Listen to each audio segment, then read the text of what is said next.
Une banque, ça sert à quoi?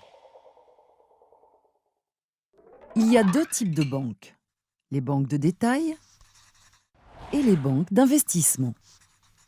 Toutes deux jouent un rôle primordial dans le financement de l'économie.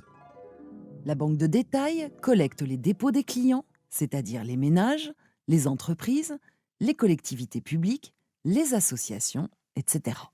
Elle accorde des crédits à ses clients pour qu'ils puissent financer leurs projets. Elle gère les moyens de paiement, autrement dit les chèques, les cartes bancaires, les virements. La banque d'investissement joue quant à elle un rôle d'intermédiaire entre ses clients, entreprises ou États, et les marchés financiers qui cherchent des financements, des placements et à gérer les risques de leurs activités. Il existe des banques qui combinent en leur sein ces deux activités. Elles s'appellent des banques universelles. Lorsqu'un client dépose 100 € sur son compte, la banque va pouvoir les prêter, par exemple, à une entreprise pour l'achat d'une machine ou à un autre client pour l'acquisition de sa maison. Cette activité de transformation est au cœur de leur fonctionnement.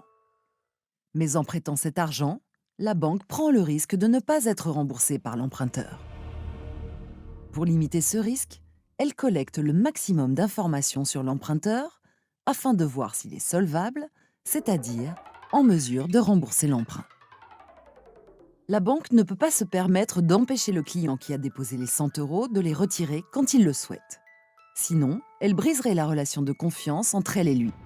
Cette rupture de confiance pourrait créer un mouvement de panique chez tous ses autres clients qui voudraient alors, eux aussi, retirer leur argent.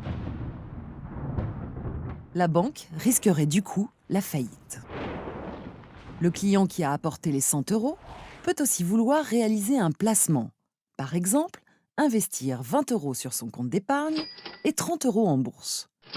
En échange du risque pris, il espère recevoir un dividende, c'est-à-dire un bénéfice, car il prête lui-même cet argent à des entreprises via la banque qui joue alors un rôle d'intermédiaire.